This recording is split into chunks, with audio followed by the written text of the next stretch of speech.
사무엘하를 지금 계속 묵상하고 있는데요. 이제 지난주에 우리에게 주어 주셨던 본문 말씀을 쭉쭉 읽어 나가면서 어떤 말씀을 성도들에게 전해야 할까라고 고민하는 그 부분이 지난 주간은 특별히 좀 더 있었던 것 같습니다. 왜냐하면 일반적으로 우리가 성경 본문을 쭉 봤을 때 어, 하나님의 뜻이 이겁니다. 여러분 하나님의 마음을 이해하시고 순종하시고 또 감동하시고 감사하시고 살아가세요라고 전달할 수 있는 어떻게 보면 이미 패키징이 다 돼 있는 본문들이 있어요. 그럴 때는 딱 던져주면 여러분도 당연히 그것을 그런 줄 알고 이해하실 것이고 전하는 자의 입장에서도 그렇게 고민이 안 될 텐데 이 역사서를 볼 때 역사의 장면들을 이렇게 그려주고 있는데 예를 들어서 오늘 이 본문을 가지고 제가 여러분께 말씀을 전한다면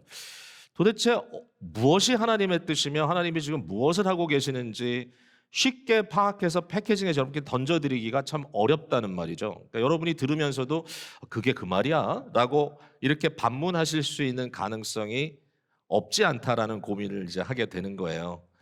저는 굉장히 고민하는 부분이 그거예요. 성경을 어떤 분들은 그래요. 귀에 걸면 귀걸이, 코에 걸면 코걸이가 아니냐. 근데 저는 그게 최고의 모독이에요. 말씀을 가르치고 설교하는 자에게 이건 네 맘대로 하는 거 아니야? 이제 이렇게 들렸을 때 책임이 있다고 생각을 해요. 그러니까 우리가 해석 공동체로 부름을 받은 사람들이기 때문에 이 말씀을 같이 보고 같이 이렇게 읽고 열어놓고 같이 고민하는데 그 말이 그 말이야. 나도 그런 것 같아. 사도행전 17장에 나오는 베레아 교우들처럼 정말 그렇게 말하는 건가? 라고 이렇게 확인할 때 여러분이 이해도 되고 설득력이 있는 것이 너무 중요하다라고 생각을 해요. 그래야 객관적인 진리가 그 안에 담겨 있지 않나라고 고민을 하는 거죠. 근데 이 본문에 대해서 이제 생각해 볼 때 저는 이때는 이 현미경처럼 이렇게 안으로 디테일하게 들여다보기보다는 약간 망원경 보듯이 약간 멀리 빠져서 쳐다볼 필요가 있겠다라는 그런 생각을 하게 됐고 사무엘하를 기록하고 있는 이 히스토리안이 역사가가 지금 무슨 얘기를 하고 있는가 그리고 그가 말하려고 하는 것을 어떻게 성령께서 영감으로 지금 말씀하시는가 여기에 대해서 이제 집중을 해야 될 것 같은데 저는 크게 이제 두 가지 라인을 보게 됐어요. 하나는 뭐냐면 이제 지난주에 여러분과 나눴던 다윗의 그 심각한 실패 사건으로 통해서 죄에 대한 결과를 그것이 우리에게 적용됐을 때는 그리스도 예수로 인하여 많이 감해졌다라고 하는 것을 제가 여러분과 나눴지만 다윗에게 무시무시한 그런 예고들이 있지 않았습니까? 이제 그러한 것들이 실제로 드러나는 과정을 그려주고 있다. 그 선에서. 그러니까 다윗의 실패로 인하여 가장 심각하게 드러났던 현상은 뭐냐면은 그 가정 안에 영적인 질서가 무너지는 거잖아요. 여러분 압살롬이 왜 그렇게 무시무시한 사람으로 변했는지 아시죠? 자기 누이 다말 사건으로부터 인해서 그렇게 됐고 그때 암논을 죽이고 이 압살롬이라는 사람의 레주메에는 상당히 살벌한 과거들이 있는 겁니다. 그리고 그 모든 과정에서 그 문제를 적극적으로 해결해 주지 않은 아버지 다윗에 대한 원망이 정말 머리끝까지 차 있는 그런 상태인 걸 보게 되죠. 다윗이 그를 내쫓고 아예 보지도 않다가 예루살렘으로 불러들였지만 4년 동안 실제로 아무런 교통을 하지 않습니다. 그 4년 동안 압살롬은 그 시간을 자기의 세력을 세우는 자리의 세력을 만들어가는 시간으로 삼고 백성들의 마음을 소위 성경에 말하면 말 그대로 이간질시키지 않습니까? 그러니까 왕과 백성 사이에 자기가 들어가서 왕에게 갈 마음을 자기에게 끌어들이는 그런 작업을 4년이나 하고 여기 나중에 보면 한 200여 명 자기와 긴밀하게 동조해 줄 수 있는 사람들을 구워 삼는 그러한 작업들이 이제 이루어지고 있는 것이고 결국은 다윗에게 있어서는 너무 비참한 일이죠. 아들이 자기에게 칼을 겨누고 결과적으로 그 아들이 죽는 것 때문에 압살롬의 죽음 앞에 모든 백성들 앞에서 아버지가 자기를 향하여 칼을 겨누고 죽이려고 했던 아들이 도리어 죽인다는 것 때문에 너무나 크게 애통하는 그 장면. 여러분 비극 중에 비극이죠. 그러니까 이런 것들이 지금 전개되고 있는 것을 우리가 사무엘하의 역사가를 통해서 보게 된다라는 거고요. 근데 또 하나의 그림이 저한테 좀 그려졌어요. 이건 좀 더 작은 그림인데 뭐냐면 이 상황에 보니까 압살롬의 주위에 있는 사람들이 하나의 공동체를 이루고 다윗의 주위에 있는 사람들이 또 하나의 공동체를 이루는 것을 굉장히 고의적으로 보여주고 있어요. 그러니까 압살롬의 주위에서 어떤 대화가 오갔는지를 상당히 디테일하게 오늘 본문처럼 이렇게 기록해 주는 이유는 이런 상황이 지금 압살롬 주위에 그 공동체 안에 벌어지고 있다. 일종의 전략 공동체라고 할 수 있는데 이런 상황이다. 반면에 앞뒤로 해가지고요. 이 본문 앞뒤로 해서 다윗이 정말 힘들고 어려운 공경에 빠졌을 때 누가 그 곁에 서줬는가라고 하는 것을 집중해서 조명하고 있어요. 굉장히 디테일하게 제가 조금만 설명을 할 텐데요. 이제 그렇게 함으로써 상당한 대조를 보여주고 있다라는 거예요. 그러니까 이것도 굉장히 중요한 히스토리안의 의도다 하는 얘기입니다. 여러분 다윗은요 범죄했지만 여전히 사무엘 하에서는 예수 그리스도의 그 그림자입니다. 제가 계속 말씀드리죠. 그리스도의 이 foreshadow, 앞서지는 그림자다. 장차 오실 그이가 어떤 분인가를 보여주는데 마치 이것을 거울로 우리가 비유를 하자면 거울이 더럽고 거울이 심지어는 일부 깨어진다 할지라도 여전히 우리의 모습을 조금은 비춰낼 수 있는 것처럼 다윗이 불완전한 사람이지만 여전히 다윗을 통하여 그리스도 예수가 비춰지고 있다. 그리스도는 어떤 일을 하시며 그리스도는 어떻게 사람들을 대하시고 그의 마음은 어떻게 역사하시는가. 근데 말이죠. 여러분 아시다시피 다윗이 그리스도를 미리 보여주는 역할을 한다면 그리스도와 우리의 관계는 너무나 잘 아시잖아요. 우리가 그리스도와 접붙여지고 성령께서 그 일을 하시고 우리 안에 믿음을 주심으로 믿음의 주에 온전케 하신 그리스도를 바라보게 할 때 우리가 예수님을 닮아간단 말이에요. 제가 확신 갖고 여러분께 말씀합니다. 이 자리에 계신 모든 분들 믿음을 주시고 우리를 구원의 반열에 세워주신 거잖아요. 그렇게 하셨다면 우리 생각에 우리가 너무 부진하고 정말 나는 변하지 않아, 나는 정말 문제가 많아 하더라도 여러분은 반드시 그리스도를 닮아가고 있다는 것을 저는 확신합니다. 아멘이 작다는 건 그만큼 자신이 없다는 걸 이해해요. 저도 그럴 것 같아요. 근데 그 확신은 어떤 확신인가 하면 어느 순간 갑자기 확 성장할 거다 이런 확신도 아니에요. 이 자리에 어떤 분들은 어떻게 보면 지금 뒤로 정말 말 그대로 빽 하고 있는 분도 계실 수 있고 어떤 분들은 지금 막 영적으로 막 엄청난 열매들이 갑자기 주렁주렁 열리는 영혼의 하베스트 시즌을 가고 있는 분도 계실 거예요. 근데 앞서간다고 대단하고 뒤로 후퇴한다고 큰 문제가 생긴다기보다는 결국은 하나님께서 영광 중에 우리를 부르시는 그때에 주께서 하신 일에 대해서 우리 다 놀랄 거예요. 근데 방향은 분명해. 그러니까 저와 여러분이 그 방향으로 빚어져 가고 있다는 것을 반드시 믿고 가세요. 아멘이죠? 그러니까 그리스도 예수와 우리는 뗄래야 뗄 수 없는 관계 속에 들어갔다는 게 언약의 은혜입니다. 그러면 그리스도를 중심에 두고 다윗과 우리도 연결이 되죠. 그러니까 다윗은 그리스도를 미리 예고하고 우리는 그리스도를 닮아가니까 다윗에게 있었던 그 사건이 우리에게도 상당히 중요한 그리스도의 복음적 삶에 대한 중요한 교훈을 줄 수 있다라는 것이죠. 그러니까 이렇게 구약 성경을 우리가 들여다봐야 되는 거죠. 자, 그러면 지금 어떤 일이 벌어지고 있느냐라는 질문이에요. 다윗 이 압살롬에게는 좀 뭔지 몰라도 좀 불안한 모습이 좀 보이긴 해요. 그러니까 200명을 불러 모았는데 그 모여진 200명들이 지금 뭐를 하는지를 잘 몰라요. 여러분 15장 11절로 가보세요. 자, 압살롬이 헤브론에서 왕이 되었다라고 선포를 하고 11절에 그때 청함을 받은 200명이 압살롬과 함께 예루살렘에서부터 헤브론으로 내려갔으니 그들은 압살롬이 꾸민 그 모든 일을 알지 못하고 그저 따라가기만 한 사람들이다라고 하는 이 한마디를 여기 집어넣음으로써 뭔가 불완전한 공동체가 만들어져 있다라는 것을 시사하고 있는데 사실 진짜 중요한 인물은 아히도벨입니다. 아히도벨. 12절에 보면 제사 드릴 때에 압살롬이 사람을 보내 다윗의 모사 길로 사람 아히도벨을 그의 성읍 길로에서 청하여 온지라 반역하는 일이 커갔다. 압살롬에게 돌아오는 백성이 많아졌다. 여러분 이게 그냥 엔드 이렇게 가는 것 같지만 이게 지금 빌드업이 되는 거거든요. 그러니까 아히도벨이 압살롬의 반역에 가입함으로 말미암아 압살롬 편에 서는 사람들이 많아졌다라는 거예요. 그러니까 아히도벨이 그렇게 중요한 사람이에요. 나중에 보면 알지만 아히도벨이라고 하는 이 전략가는 얼마나 위대한 전략가인가 하면 다윗도 그렇게 생각했고 압살롬도 그렇게 생각했고 뭐죠? 아히도벨이 말하는 것은 하나님의 말과 같다 그랬어요. 그러니까 아히도벨은 거의 틀림이 없어요. 거의 완벽한 모사꾼이고 이 사람의 지혜를 따라가면 승리하는 거예요. 이게 이제 공식이 이렇게 된 거예요. 그래서 아히도벨이 지금 압살롬과 함께 있습니다. 자, 반면에 다윗 곁에는 누가 있느냐라는 질문을 할 수 있겠죠. 다윗은 지금 막 쫓겨갑니다. 다윗이 압살롬이 지금 예루살렘으로 진격한다는 말을 듣고 싸우지도 않고 도망가자 그럽니다. 15장 14절에 다윗이 예루살렘에 함께 있는 그의 모든 신하들에게 이르되 일어나 도망하자. 일어나 도망하자. 한 가지 재미있는 건 뭐냐면 다윗이 범죄한 이후에 다윗이 스스로 이니시에이트, 자기가 먼저 하자라고 앞서 이야기하는 게 거의 없어요.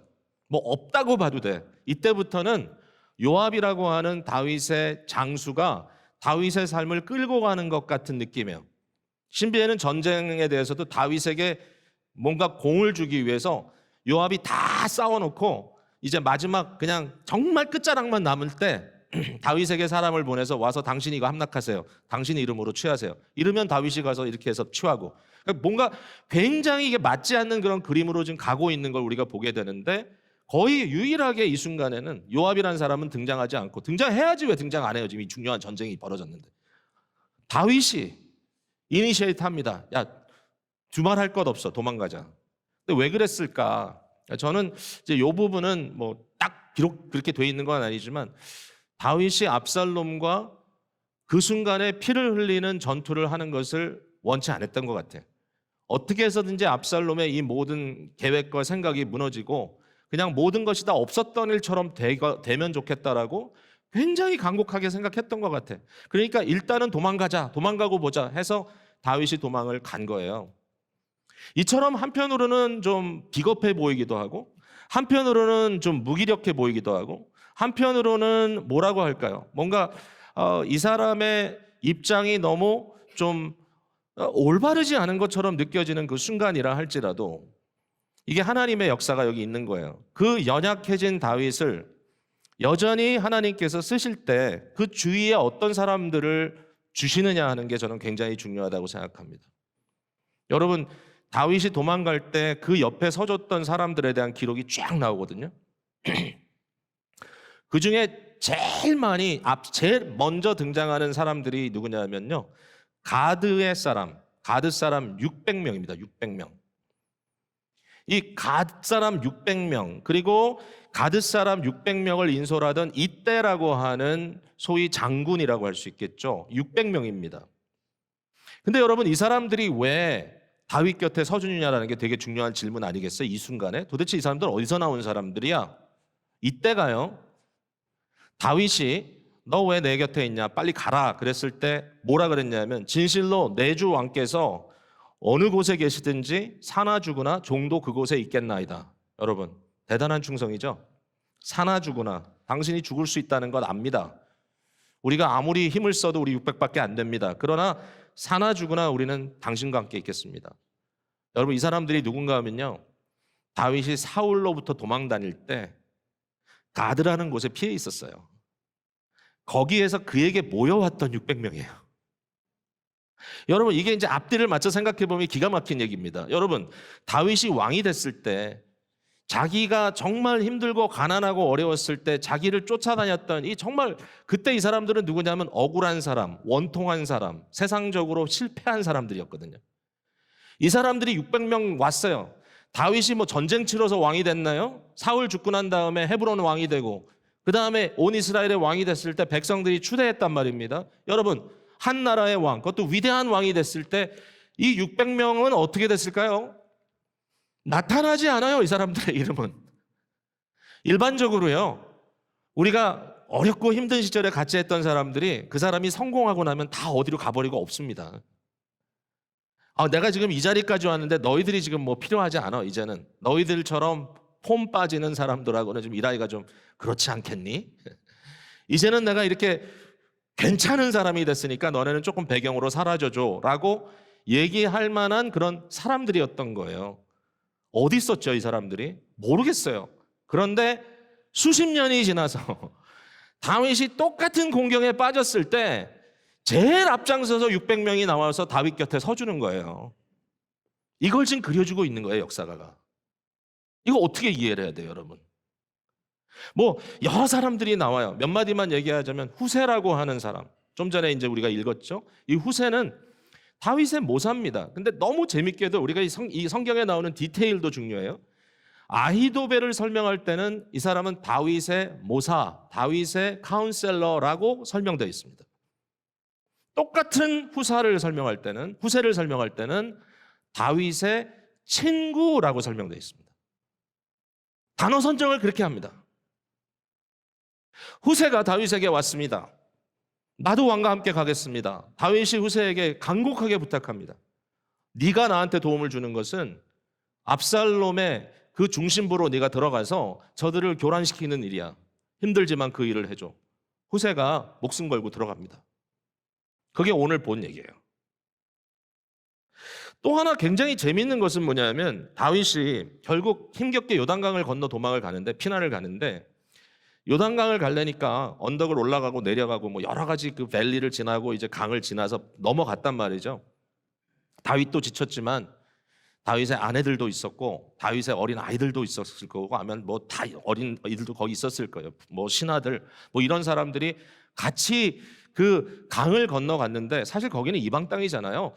근데 거기에서 너무나 멋진 일이 벌어져요. 마나하임이라고 일종의 그거는 캠프를 만들었다는 뜻도 있거든요. 이런 캠프를 만들어 놓고 그쪽에 있는 사람들이 다윗과 일행을 맞아줍니다. 이때에 바르실레라고 하는 사람이 대표적으로 등장을 하는데요. 이 바르실레라고 하는 사람이 자기의 전 재산을 털어가지고 다윗을 위해 먹을 것, 마실 것, 편안하게 쉴 곳, 장막 다 만들어줍니다. 이 어려운 순간에.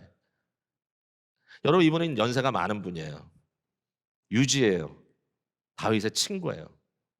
사실은 위험하죠. 압살롬이 이겼는데 지금 상황은. 그럼에도 그렇게 합니다. 여러분, 나중에 다윗이 이 사건이 다 진정된 다음에 예루살렘으로 돌아가는 장면이 나옵니다. 예루살렘으로 돌아갈 때 다윗이 너무 고마워가지고 바실레한테 이렇게 얘기합니다. 바르실레한테 당신이 같이 예루살렘으로 가서 나와 함께 있어주세요. 그때 바르실레는 이렇게 얘기합니다. 내가 나이가 많이 들어서 예루살렘으로 가면 당신에게는 짐받게 되지 않으니 나는 함께 가지 않겠습니다. 그러면서 도리어 자기에 속한 젊은 사람들을 맡깁니다. 저는 이런 장면이 너무 감동스러운 거야. 야, 어떻게 이럴 수가 있을까? 자, 저는 오늘 이제 이 스토리를 풀어나가면서 과연 우리는 어떤 공동체를 만드는 사람이 돼야 되는가라는 질문을 하고 싶은 거예요. 이 공동체 안에는 교회만이 아니라 여러분의 가정도 들어가 있고요. 여러분의 직장도 들어가 있고요. 여러분의 모든 인간관계가 다 들어가 있어요. 우리는 공동체가 없이는 살 수 없는 존재들이에요. 혼자 하는 거 절대로 아니니까요. 과연 그리스도 예수께서 주신 은혜 가운데 우리는 어떻게 어떤 형태의 공동체를 만들어 가야 될까? 자, 첫 번째 압살롬의 전략 공동체를 좀 더 들여다볼게요. 이건 아주 간단하게 설명할 수 있어요. 아히도벨이 가장 중요한 인물인데, 오늘 읽은 17장 1절 바로 앞에 어떤 사건이 벌어지냐면 끔찍한 일이 벌어집니다. 많은 분들이 불편했을 거예요.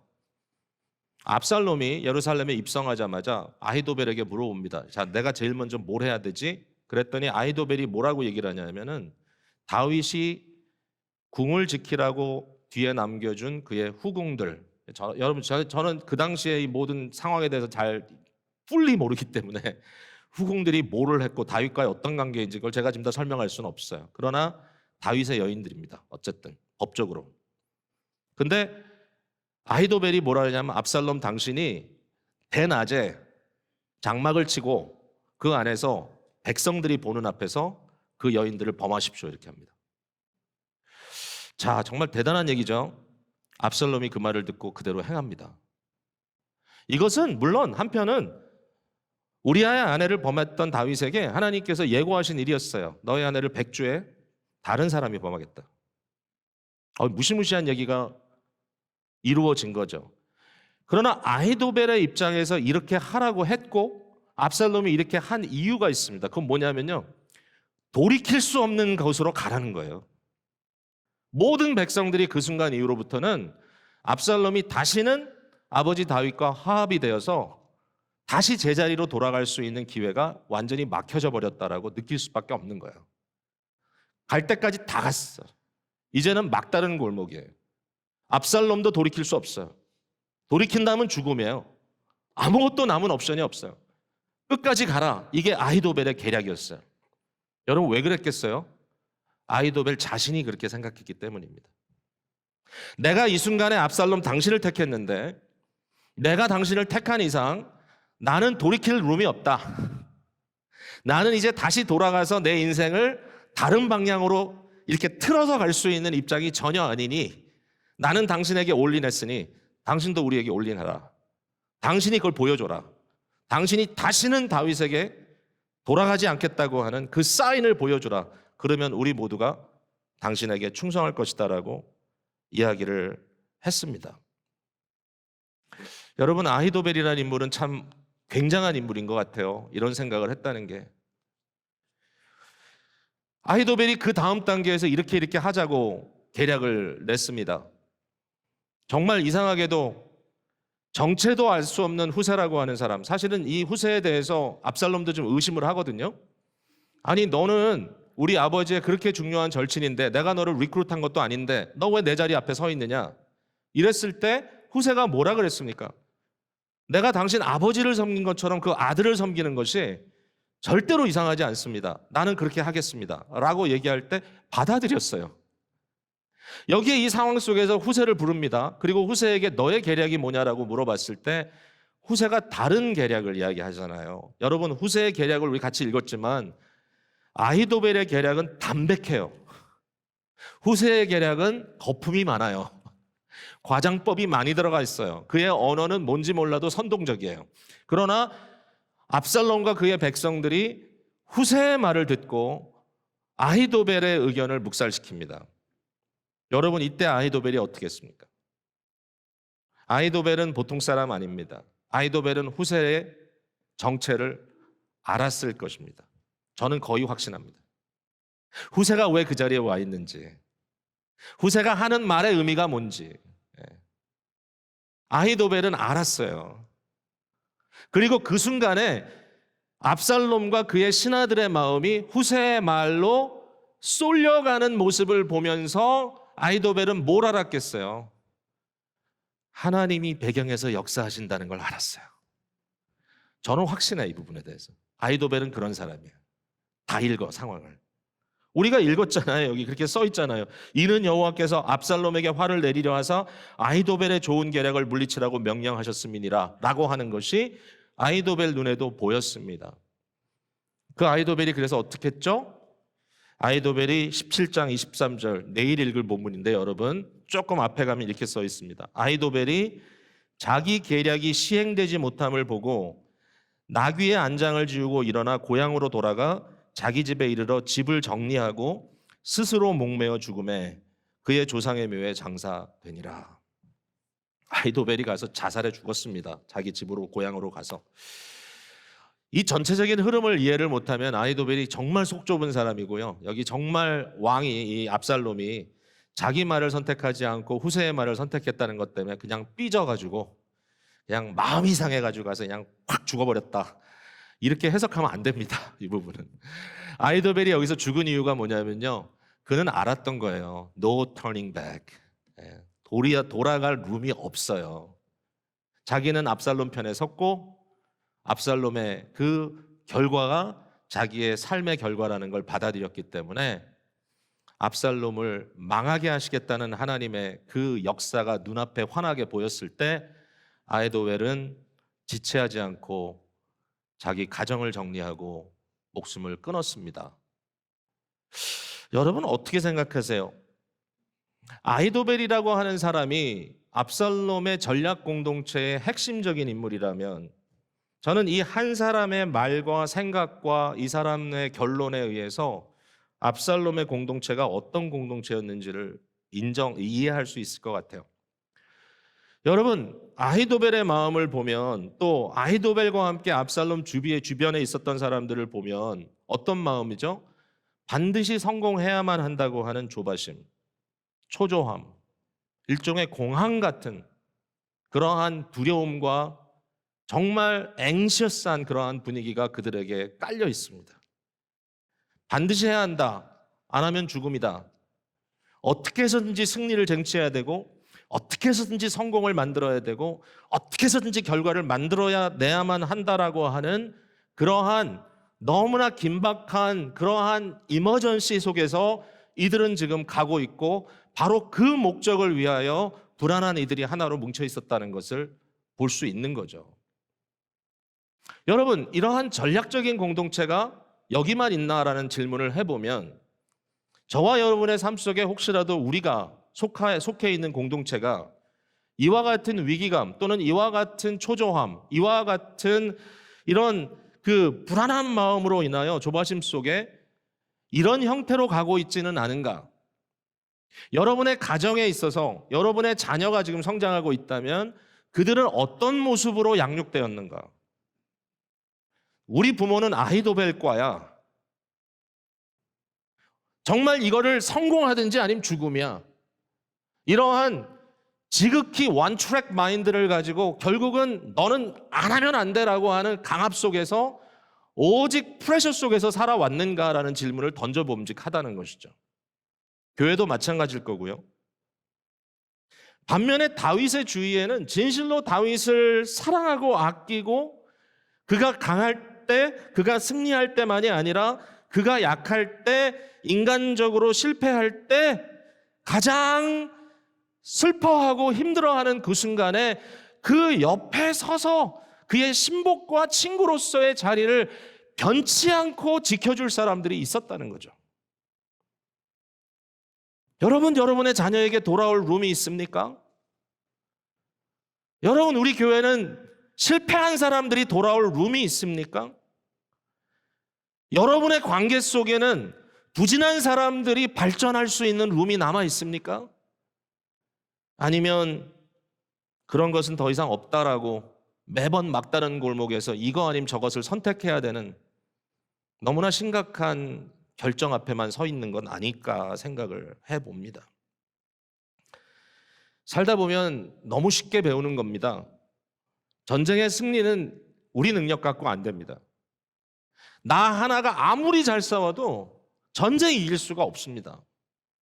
가끔 영화에서 주인공이 총 하나 들고 다 죽이고, 무술 영화에서 붕붕 날아다니면서 다 물리치고, 그거 다 거짓말입니다. 그런 일은 있을 수가 없습니다. 여러분 아시다시피 그건 영화입니다. 아무리 용맹한 사람이라도 뭐 한 5명, 6명 상대할 수 있지 몰라도 수십 명, 수백 명을 상대해서 이기지 못합니다. 결국은 훌륭한 장수, 훌륭한 영웅은 누구냐면은 주위에 목숨을 건 동료들을 지니고 있는 사람입니다. 같이 있는 사람이에요. 제가 지난주에 어떤 교우들과 이야기를 나누면서 이 말을 썼어요. 휴먼 캐피탈이라는 말을 썼어요. 휴먼 캐피탈. 캐피탈이라는 건 재산이란 뜻이죠. 이 자산. 근데 휴먼은 인적 자산입니다. 저는 이 말을 어느 그 기관에 있는 그 담당자에게 처음 들었는데, 저에게 와서 당신이 휴먼 캐피탈이 많으니 우리를 좀 도와달라 이러면서 많은 돈을 주겠다고 저한테 약속을 했습니다. 제가 어떻게 했을까요? 안 따라갔으니까 아직 여기까지 있죠, 제가. 근데 그때 제가 그 얘기를 처음 들었어요. 휴먼 캐피탈이라는 말을. 그게 뭐지? 들여다봤더니 살아오는 과정 속에 우리의 영향 아래에 있는 굉장히 많은 이 사람 자산이 우리에게 있느냐 없느냐가 중요하다는 얘기였어요. 자, 여러분, 우리 한인 이민자들이 다 겪는 일들입니다. 이게 뭐냐면 처음에 작은 비즈니스를 사가지고 운영할 때는 패밀리 비즈니스예요. 이게 영어로는 뭐라냐면 mom and pop store 그럽니다. 엄마와 아빠가 운영하는 가게. 그래서 조그만 코너에 mom and pop store를 열어놓고 하다가 좀 힘들 때는 자녀들이 와서 도와주고, 그러면 너무 신뢰할 만한 좋은 팀이 구성이 돼가지고 그 비즈니스가 어떨 때는 굉장히 잘 됩니다. 지금은 좀 어렵지만 한때는 정말 뭐 시내 안에서 이 코너 스토어 해가지고 돈 버신 분들이 꽤 많았어요. 근데 10년, 15년 하다 보니까 이제는 좀 늘려도 될 것 같아. 그래가지고 갑자기 큰 마켓을 하나 샀네. 그 다음부터는 사람들을 고용해야 합니다. 여러분, 제일 힘든 트랜지션이 패밀리 비즈니스에서 매니지먼트로 바뀌는 겁니다. 근데 이거를 힘들어해요. 왜냐하면 이해를 해야 되거든요. 가정은요, 사나 죽으나 우린 하나예요. 웬만해서는. 네. 우리 한국 분들 지독하잖아요, 우리들. 그래서 정말 몸이 부스러질 정도로 일을 합니다. 아파도 마스크 끼고 나가서 일합니다. 근데 직원은 그렇게 안 합니다, 여러분. 직원은 안 해요. 아침마다 전화 옵니다. 나 오늘 할 일 있어 못 가겠는데. 여러분, 지금 정말 힘든 게 뭐예요? 믿고 맡길 사람이 없는 거잖아요. 많은 분들이 그 얘기해요. 뭐 물론 직원이 너무 없기 때문에 그렇다고도 얘기합니다. 중요한 건 뭐냐면 매니지먼트로 들어가면 여러분이 뭘 해야 되는지 아시죠? 나를 위해 일해주는 그 사람이 오너십을 가지고 이게 남의 일이 아니라 자기 일이라고 이해하도록 만드는 온갖 수단과 방법을 다 동원해야 합니다. 돈이 들 수도 있고, 여러분이 굉장히 열심히 그들에게 배려를 해야 될 수도 있고, 어떨 때는 가족처럼 내가 먹다가 좋은 거 있으면 사다 줘야 되고, 사람의 마음을 얻는다는 것이 사실 되게 어려운 일이죠. 저는 이건 굉장히 일반적인 얘기를 여러분과 하고 있는데, 잠언 11장 30절에 이런 말씀이 있습니다. 의인의 열매는 생명나무라 지혜로운 자는 사람을 얻느니라 그랬습니다. 다시 읽을게요. 의인의 열매는 생명나무라 지혜로운 자는 사람을 얻는다. 여러분, 여기에 이것은 모든 많은 잠언이 그렇듯이 두 줄이 평행입니다. 평행. 똑같은 말을 두 번 반복하는 겁니다. 아주 다른 얘기를 하는 게 아니에요. 의인은 곧 지혜로운 자입니다. 지혜로운 자는 곧 의인입니다. 그죠? 그 다음에 생명나무는 곧 사람을 얻는 겁니다. 영어 성경에는 이것이 capturing soul이라고 되어 있습니다. 사람의 영혼을 캡처하는 것. 생명나무다. 여러분, 생명나무가 어디 나옵니까? 창세기 2장에 나오고요. 에스겔 47장에 나오고요. 요한계시록 22장에 등장하죠. 생명나무는 뭡니까? 사람에게 생명의 힘을 부여하는 생명을 주는 나무입니다. 사람의 영혼을 살리는 나무입니다. 여러분, 근데 그 나무가 어디에서 자라죠? 하나님의 보좌로부터 흘러나오는 강 옆에서만 자랍니다. 저는 이 부분이 너무 확실해요. 세상에서 통용되는 일반적인 사고와 세상에서 통용되는 사람의 생각을 가지고 자기의 욕심만 가지고 하는 사람들에게 영혼을 얻을 수가 없습니다. 근데 우리 안에 그리스도의 복음이 임하고 또는 적어도 일반 은총 안에서도 우리에게 정말 많은 지혜가 우리에게 주어짐으로써 내가 어떻게 해야 사람을 얻을 수 있다라고 하는 것, 그것에 대한 깨달음이 올 때 그들의 삶이 생명나무의 삶이 되는 거예요. 그래서 영혼을 얻게 되는데요. 여러분, 예수님이 가서 제자 삼으라 하셨죠? 이게 아무렇게나 되는 게 아니에요. 3년 동안 12명 데리고 씨름하셨습니다. 또 72명을 데리고 씨름하셨습니다. 생명을 짜서 드리고 바쳤는데도 그 중에 한 명은 탈락했습니다. 여러분, 예수님이 거기서 끝났나요? 그 유명한 요한복음 20장에 도마는 부활하신 주님을 못 믿겠다고 부인합니다. 그때 주님께서 정말 찾아가셨어요. 자기의 못자국난 손과 못자국난 발과 상처난 옆구리를 보이면서 그 손을 끌어다가 만지라고 하면서 나를 믿으라라고 얘기하니까 그때야 도마가 예수님께 무릎 꿇고 뭐라고 얘기하죠? 나의 주요 나의 하나님이시니다. 여러분, 그 유명한 21장에 베드로를 찾아갑니다. 예수님을 3번이나 부인했습니다. 너는 이제 꽝이야. 너는 끝났어. 라고 말할 수 있지만 예수님이 그에게 다시 찾아가서 네가 나를 사랑하느냐 3번 물어보고 내 일을 맡아줘. 내 일을 맡아줘. 내 일을 맡아줘. 내 양을 좀 먹여주고 내 양을 돌봐달라고 그에게 부탁합니다. 처절함 아닙니까? 그 자체가. 그러나 자기의 영혼을 그에게 쏟아붓고 그 영혼을 생명나무로 인도하시겠다는 주님의 마음인 거죠. 여러분, 그 다음에 무슨 일이 벌어집니까? 사도 공동체가 이루어집니다. 사도 공동체 어떤 일이 벌어지죠? 스데반을 선두로 해서 목숨을 잃는 순교의 역사가 시작됩니다. 사도 공동체는 곧 순교 공동체입니다. 그 순교 공동체가 2000년 유유히 흘러서 오늘 교회 공동체까지 여기까지 온 겁니다. 여러분, 우리는 그러한 선상에서 공동체를 운운하고 있습니다. 우리 개인의 성공과 개인의 어떠한 야망을 위해서 형성되어 있는 공동체가 아니고 사랑으로 하나님의 그 킹덤 오리엔티드, 하나님의 나라를 향한, 그 나라가 어떤 향한 나라입니까? 하나님의 공의로우심과 하나님의 긍휼하심과 자비하심으로 진정 인간을 인간답게 만드는 그러한 사랑의 공동체가 형성되는 일을 위하여 투자되고 들여진 것, 피 흘린 것, 그게 교회 공동체 아닙니까, 여러분? 여러분, 우리 주님이 왜 사람들을 이렇게 좋아하실까요? 이 사람들을 불러다가 우리 주님께서 자기 어젠다대로 자기 스스로 힘을 얻기 위해서 했다고요? 여러분, 절대로 아닙니다. 우리 주님은 이미 힘이 충만하신 분입니다.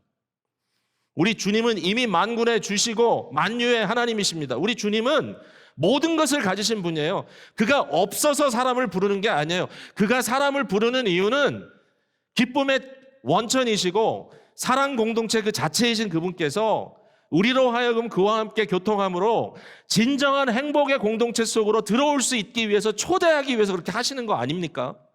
그게 구원 아닌가요?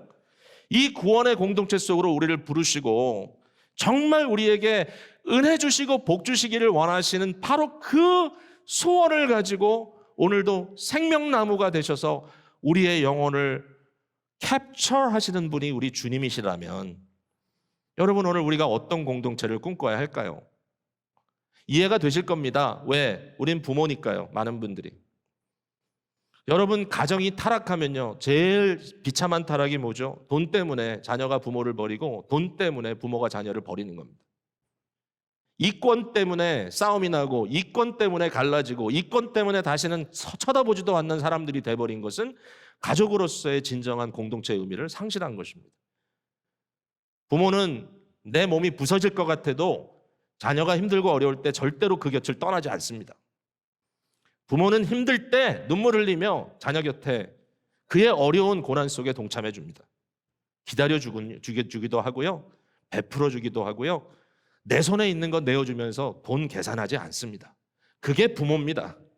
그 부모의 모습을 이해한다면 하나님의 마음을 이해하는 거예요. 하나님께서 우리에게 이 모든 것을 하시는 것은 그가 강해지기 위해서가 아니에요. 우리로 하여금 복되게 위해서입니다. 이것이 이해될 때 공동체가 이해가 되는 겁니다. 제가 이제 말씀을 맺어야 될 텐데, 교회는 또는 우리의 가정은 전략 공동체가 아니라 사랑으로 잔치하는 공동체라는 말씀을 정말 드리고 싶어요. 교회는 승리를 쟁취하기 위해서 전략을 세우는 공동체가 아니고 교회는 그 자체가 축제이고 그 자체가 사랑입니다. 승자가 먹고 패자가 죽는 그러한 공동체가 아닙니다. 그것은 전략 공동체죠. 우리는 모두가 다 함께 하나님의 잔치상에서 먹고 마시는 공동체입니다. 이것을 망가뜨리려는 그 어떤 생각도 사탄이 주는 생각입니다. 여러분, 비즈니스 애즈 미션이라는 거 들어보셨습니까? 제가 쓴 작은 책 있죠? 성장을 확장보다 변화로 측정하라. 혹시 그 책을 못 받으신 분들은 가시다가 카페에서 하나씩 가져가세요. 돈도 내지 말고 그냥 가져가세요. 여러분, 돈 내라 그러면 그냥 당당하게 그냥 가세요. 여러분, 다 하나씩 받을 자격이 있습니다. 근데 거기에 들여다보면 작은 한 챕터에 이 내용이 들어가 있습니다. 세상의 일반적인 비즈니스와 비즈니스 미션은 다릅니다. 세상의 일반적인 비즈니스는요, 그 소유주가 비즈니스를 하는 목적이 이윤을 남기기 위해서입니다. 처음부터 끝까지 그래요. 그런데 비즈니스 애즈 미션은 청지기로서 주의 일을 하는 겁니다. 그리고 내가 소유하고 있는 비즈니스의 밸류를 상승시키기 위해서 어떻게 해서든지 확장시키는 것이 아니라 내용을 꽉 채우는 마음으로 이윤이 나면 재투자하고 가장 위대한 목적은 뭐죠? 내게 속한 직원들과 내 직장을 찾아오는 커스터머들이 진정 삶의 행복한 변화를 경험하도록 하는 게 목적입니다.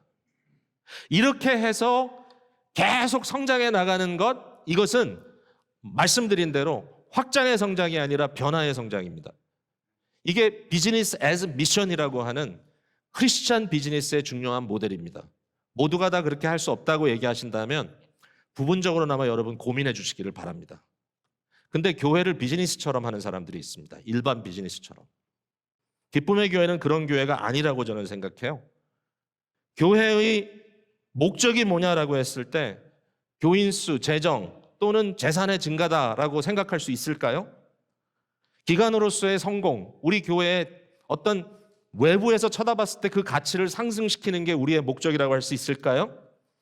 그렇게 하기 위해서 어떻게 하든지 교인들의 힘을 짜내고 여러분의 재정을 짜내서 여러분의 헌신을 짜내서 그것을 극대화하고 교회 사역하는 모든 사역자들이 정말 죽도록 애를 써서 어떻게 해서든지 교회가 더 커지도록 만드는 것이 목적이라면 그것은 비즈니스 애즈 미션에도 못 따라가는 말 그대로 아주 부족한 모습입니다.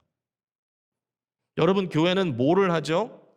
변화를 유발할 수 있는 그러한 상황을 유지하기 위해서 끊임없이 재투자해야 되고 교인과 지역사회의 변화를 우리는 사모하는 것이고 또 교인과 우리 교육자들 모두가 전인적으로 주 안에서 복음으로 양육되는 것입니다.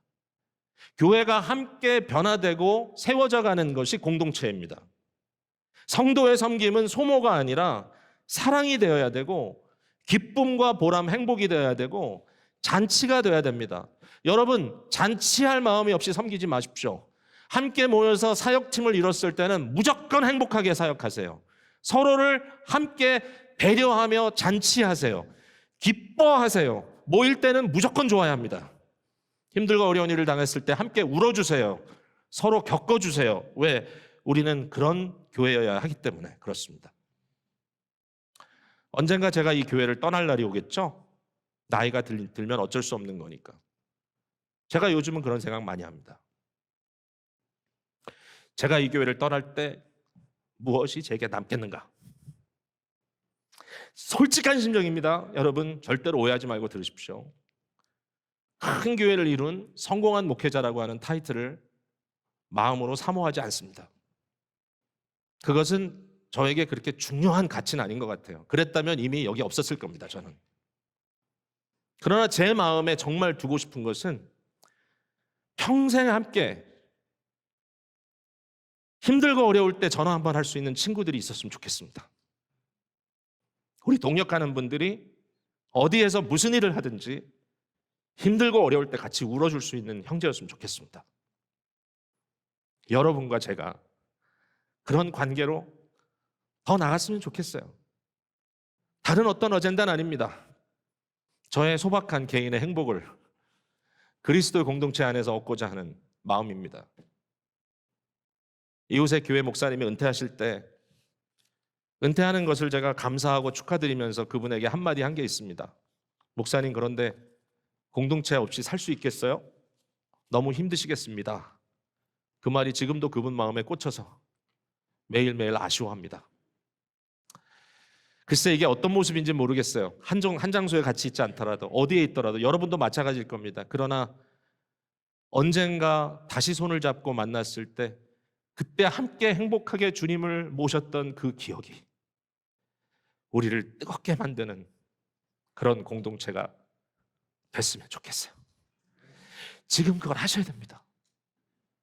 같이 그런 마음을 품을 수 있는 우리 기쁨의 교회가 되면 너무 좋을 것 같습니다.